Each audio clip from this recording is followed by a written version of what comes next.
Welcome to Living Colorado's Getting Real Estate. We're your hosts, John and Kenda.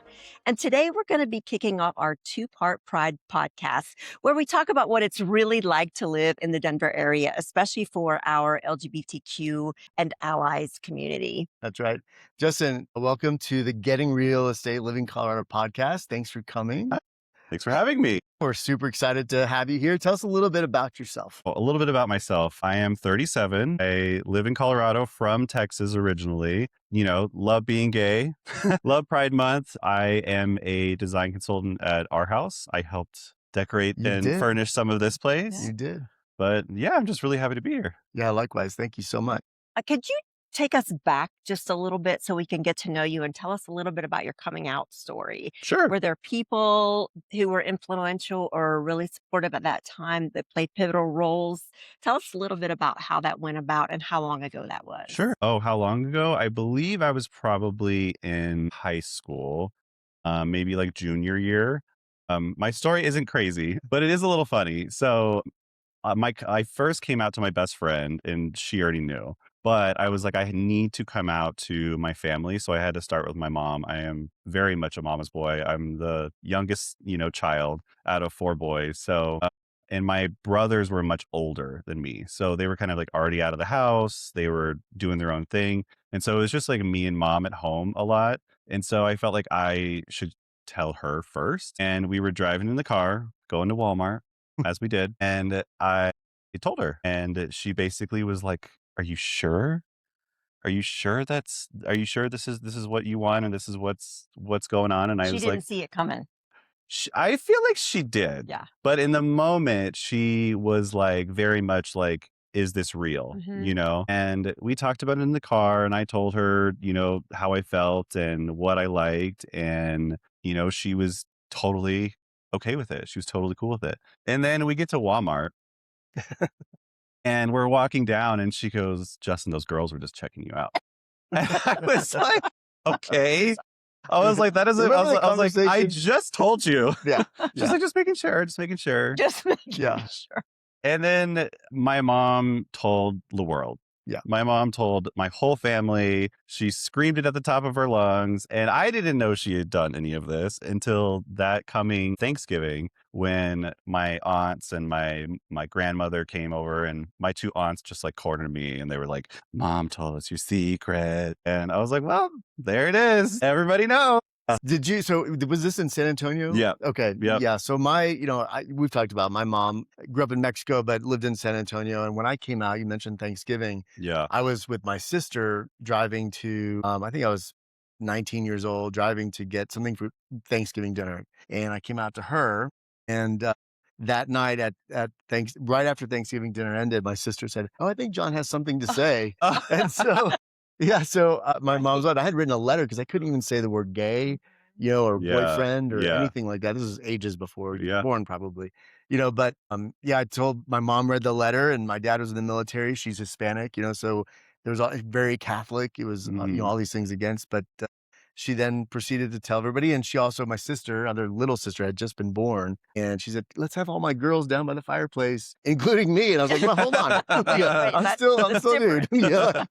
Yeah. So it was a little different. But yeah, I think it is important, like, especially Pride, the coming out to show people that, you can have a great life and that everything is the same. It's just who you love. Yeah. And I feel like, being gay, the thing that, our community always says is that you get to choose your family. Yeah.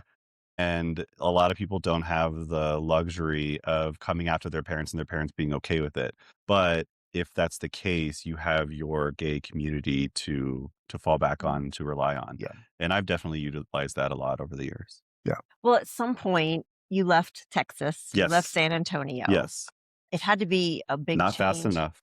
Well, yeah, I'm from the South too, so I get it. But what made you first consider, okay, I think I need to get out of here, first of all? And second of all, how did you pick Denver? And then the last part of that question, it's all together, is what did you think when you got here? I mean, Denver brought me to Denver. Colorado brought me to Colorado. It was a really easy transition because my mom was already living here. My brother lives here still. And I had like some aunts, uncles, cousins, that sort of thing.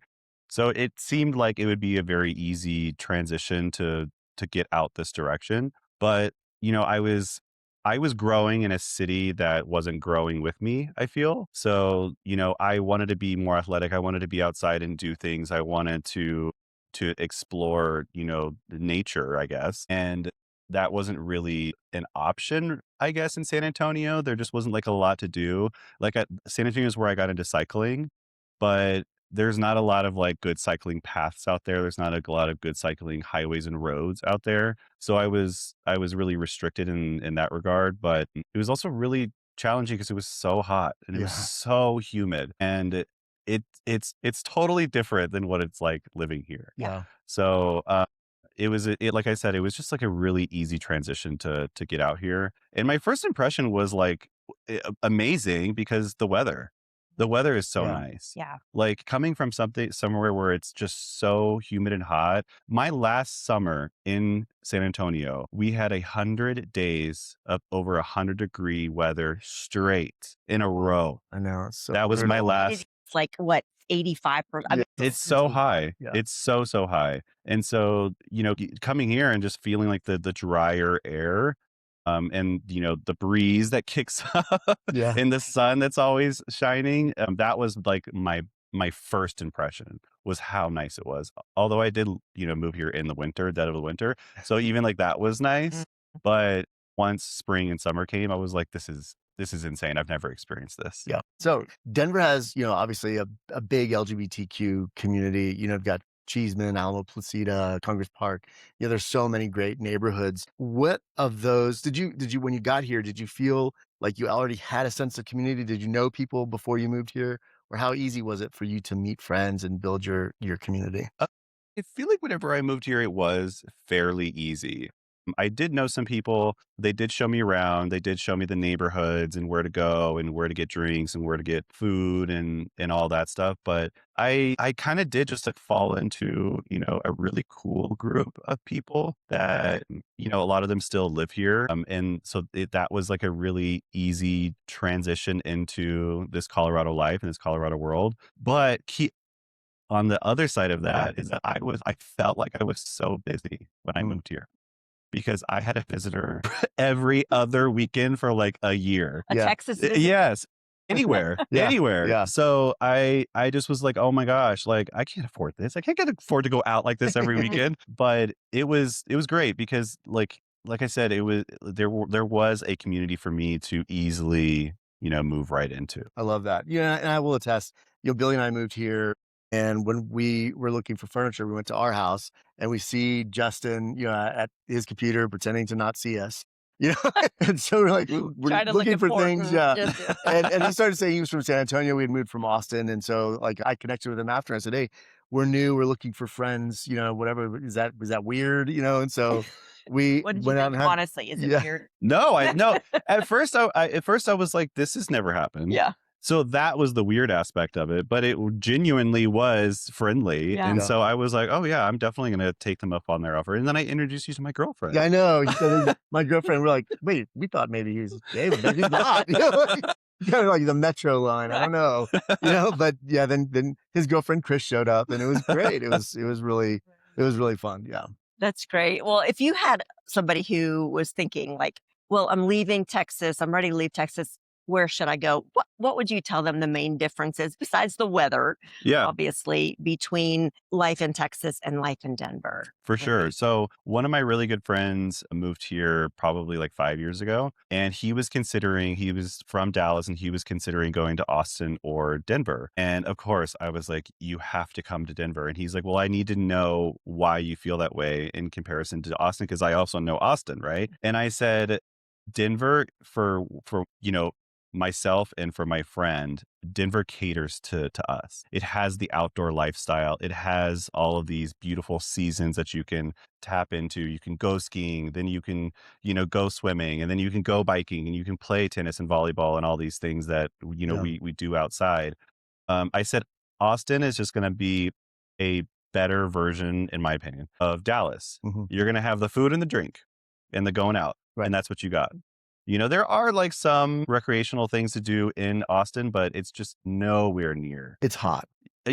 Yeah, Yeah, yeah, I mean, I was just there for, Fiesta in San mhm, Antonio, and I was just flooded with, like, how awful that humidity is, yeah, Mhm. and I was like, "This is just unbearable." yeah, yeah. It really is. Yeah, Yeah, it really is, and that's one of the reasons why we left too. It's yeah, just you just don't get away from it. right. Yeah. Same in Georgia. Well, yeah. Couldn't stand it anymore. Mhm. I'm actually really kind of super excited to talk to you a little bit about your professional life because I kind of like decorating and design.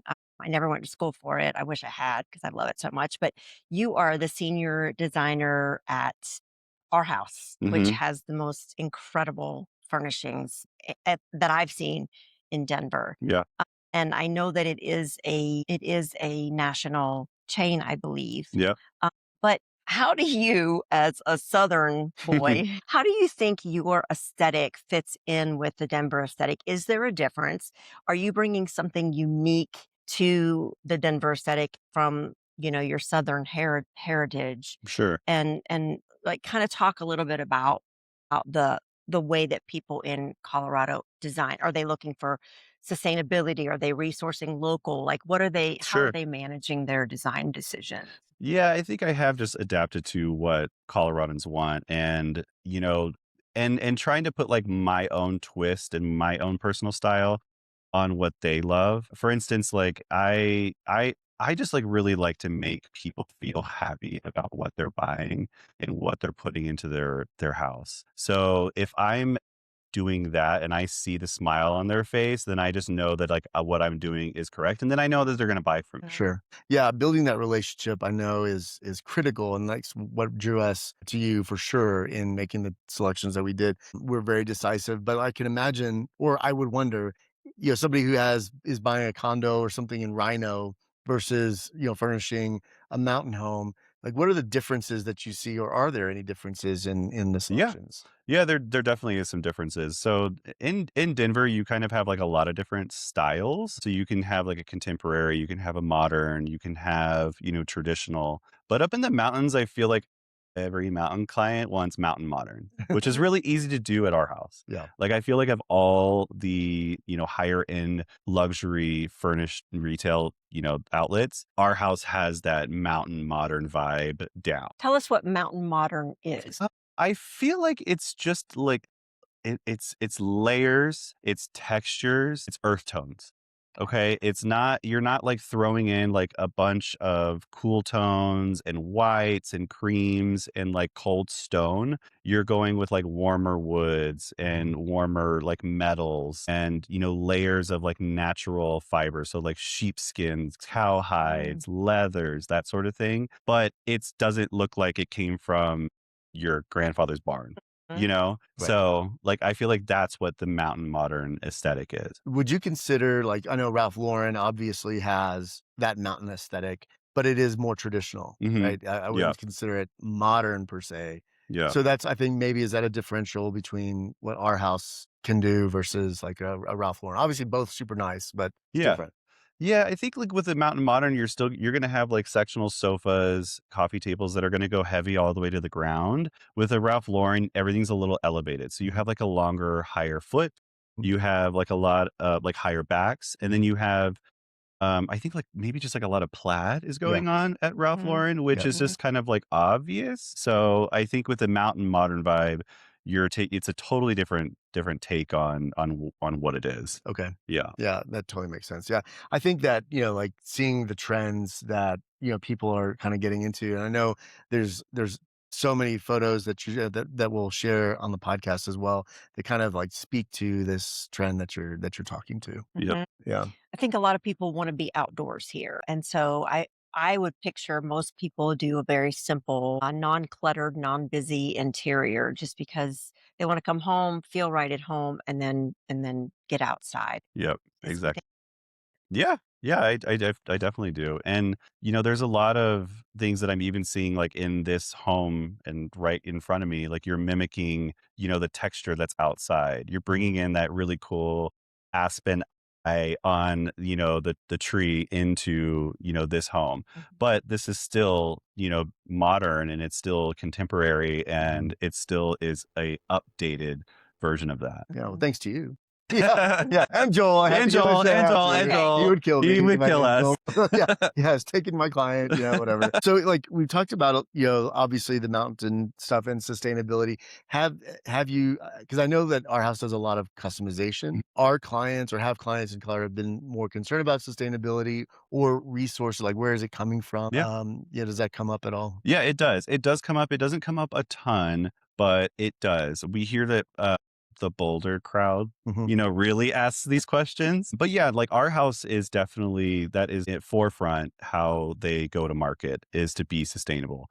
I mean, we're not chopping down rainforests. We're using sustainably grown and harvested woods. We're using recycled metals in every single one of our products. And we're using a plant-based foam in our cushion constructions. We're using, sterilized down, like Mhm. all of this stuff. So when that's asked, we also, because we're nationwide, we have to adhere to all of California's, Yeah.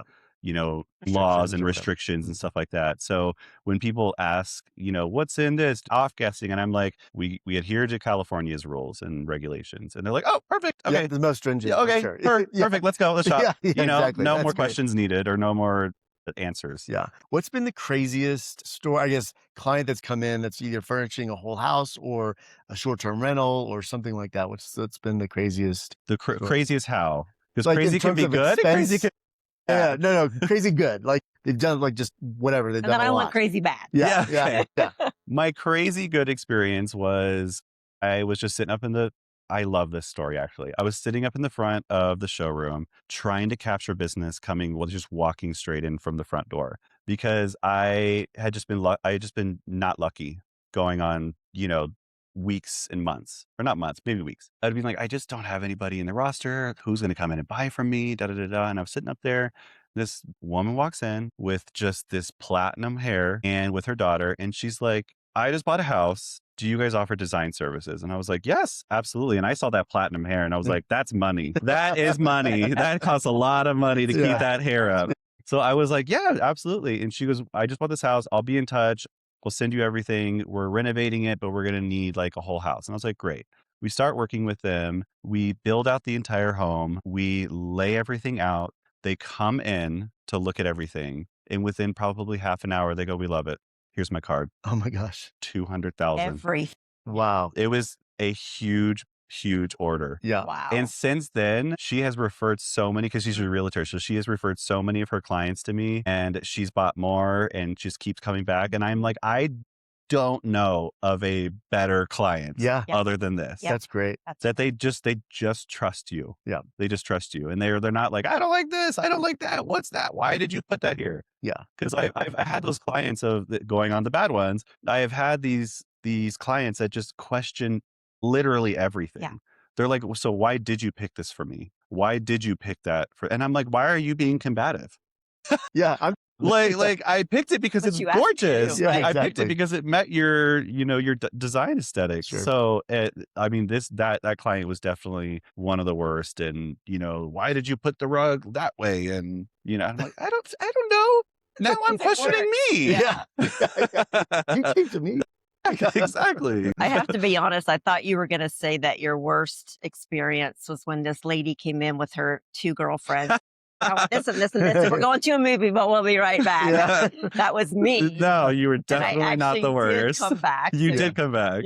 yeah, you didn't think I would. Because I probably joked and I said they always say they'll come back. Are Yes, you but really they going to never- come are back? you really And you gonna- did. And I did Yeah. come back. I did. I really would love it if you could share a little bit about what's coming, what's Yeah. coming in, and also what's coming out, Yeah. because I want to try to stay ahead of the Sure. trends. I love that. And I love the inside track. So if you could give us and our Absolutely. audience a little bit of an inside track on what's out and what's coming in. So right now, I feel like what's trending is warmth, is bringing a sense of like really cozy, like warm tones to the home. In the early 2000s, everything was just gray, right?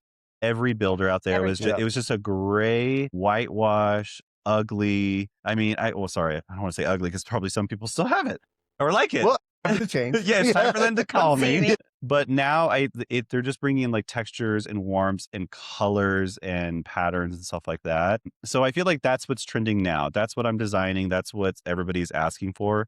What's coming, and our house is already campaigning on this, and a lot of other brands are already campaigning on this, is a modern take on traditional. So they're bringing back the more like eclectic, mixed together styles. So doing like a really modern and traditional silhouette on a sofa, but then doing like this really cool chair that looks like it was from like great grandma's, Wow. but putting like a new updated wood finish on it, or a beautiful pattern, on the cushion, or a beautiful texture or color that just makes that chair be like, oh, that Yes. looks so old, Right. but oh my gosh, is it Yeah. gorgeous? It's kind of like in clothing. They call it grandma chic. Mm-hmm. And a lot of people are going back to the tapestry, Yeah. shoes and the Yep. scarves, but it's chic. So it's grandma chic, and it sounds like the design world Yes. is Interesting. following right along Yeah, that because trend. yes, and whenever I design and whenever I tell people, whenever they're trying to think of how to lay out their homes or what they should do, is I always say, I was like, you need the ugly piece. You need the piece that doesn't belong, Mm, because it'll make your home feel like you didn't just walk into a big sure. box store and buy the Mhm. footprint. Right. You just didn't go, oh yeah, that living room looks great, I'll take that, and that Yeah. bedroom looks good, I'll take that. It makes it look like you actually are going out and collecting and Yeah. getting something that really pops in Yeah. your living room, versus just like a lot of stuff that looks very good together. Yeah. It's you almost know like a history or a story that yeah the room is telling. Like, this was here a long time Right. ago, or this was my grandmother's. because think about how warm and inviting and cozy your grandmother's place Mhm. was, Yeah. and how much you loved it, and it was just thrown with a bunch of stuff. Yeah. Right. You know Yeah. what I mean? Totally. Yeah. Totally. Well, one of the things I love about our house, and when you bring attention to the accessories, because Hmm. a lot of the accessories look old. They Hmm. look like not all of them, but a lot Yeah. do look old, and they add that kind of that story. Yeah. And something that our house does that I think is really cool, that I haven't really seen a lot of other retailers do, is they bring in relic pieces. Yeah. So our buyers will actually find these one-off chairs, ottomans, credenzas, stuff like that, from all over the world. And they will just ship them into showrooms and sell them off as relics. And on the tag, it literally says circa 1920, whatever, Mhm. from Russia. Yeah. Wow. So Yeah, it's really cool. Like, we Yeah. have a few in our showroom right now, and I feel like those are the ugly pieces. Yeah. Sure. Who cares if it's too big for the wall? Yeah. It's so cool. Yeah. Yeah. You know what I mean? Yeah. Yeah. No, I It's love that. meant to be a little bit of an eyesore because it's interesting. And Yeah. if it makes you uncomfortable, go with it. Yeah. Right. I know in real estate, we'll get clients that have a lot of questions, or they don't like something and they can't see beyond like what it is today. Do you find that you have clients that because you have fabrics and a lot of customization like we talked about, Yeah. is it tough to get them to like visualize what that fabric is going to be on that chair, or, the wood on a table? Sometimes it is. Sometimes it is hard to get them to imagine what it looks like on the chair. But as a salesperson, that's whenever I come in and I'm just like, you have to trust the process, because how you can get them to be sold on this is you pull in other fabrics and be like, look how that doesn't work. Right. Look how this does work together. And then they're like, okay, I'm buying into it. I trust you, because I'll say I do probably the majority of my business is custom. I'm not just like selling sofas in the stock fabric off the floor. Like, I really do want to customize stuff. Mhm. And I don't think I've ever had someone come back and be like, it looked awful. Yeah. I didn't like it. Yeah. Mhm. So, Yeah. but Wow. yeah. Great. Justin, this has been so great, and I really so appreciate you coming to talk to us today. Any big Pride plans? Yeah, I mean, we got tickets. We got tickets to a lot of things. We haven't settled on what we're gonna do yet, but we do have some tickets. There's quite a few parties out there. Shout out to Playhouse. Yes. Definitely go check out one of these Playhouse parties. They really throw a great event, and the crowd is always awesome. It's in really cool spaces, great music, great DJ lineups. But yeah, it's gonna be fun. Do Yeah. you feel like Denver is a very open Yeah. culture, very accepting, very safe for the LGBTQ community?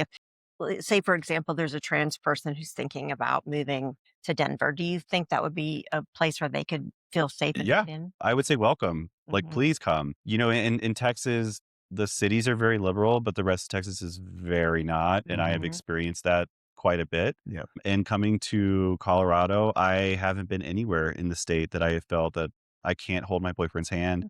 I can't be myself. I can't, dress like I want to dress or act like how I want to act. Everybody here has really embraced it. Yeah. So, if you're thinking about coming to Colorado, please come. I agree. I think I it's love that. such a great place to live. There's so much to do. People are super welcoming. So you talked about last things. Where can people find you? Obviously, we've talked about Our House a lot. Yeah. Where is it? How can they find you? I mean, you can DM me on Instagram. Okay. Justin Patrick 89, I believe is my Yep. handle. Please But tell me you were not born in 1989. no, it's just my favorite year. Okay. Yeah. Okay. Yes. Yeah. You want to hear something crazy? Is that my boyfriend was born in 98. My Yeah. So think gosh. about that. That Yeah. hurts. Yeah. Uh-huh. But he's so cute. He is so He cute. He is is so so cute. He He is is. so cute. I love That's it. awesome. I know he is a little nugget. He is. We will have him on one of the podcasts. He does a lot of commercial, restaurant, hospitality kind of Oh, design. that'd be so fun to Yeah. have him My on. little I love it. architect. Yep. Yeah. He's really talented. So next week, thanks for being here for part 1 Pride podcast. Next week is Pride part 2 Pride podcast. We're going to be interviewing Nadine Bridges, who's the executive director of One Colorado. Yeah, that's a big one. Yes. Yeah, this Pride podcast series is so good. I'm so It excited is. Yeah. about And it. she's one of the grand marshals of the Pride Parade Yeah. on Crazy. Sunday. So That's awesome. yeah, it's going to be great. Yeah. She's doing a lot of advocacy work for equality here throughout the state. Obviously, trans rights is a big issue right now, which is really important that people talk about it, have the conversations, and I think it's going to be a interesting conversation. So that's next week. Yeah. That's going to be exciting. So how are you going to make sure that you don't miss the podcast? Well, there's only one way. You have to subscribe. So if you would do us the favor of going to Spotify and subscribing to our podcast so that you get reminders every time we release a new episode. We release an episode every Friday at noon, and you don't want to miss it. That's right. Thanks, everybody. Thanks, Justin, again, for Thank coming. you. Appreciate it. Thank you so much. Yeah, you got it. We'll see you in the next one.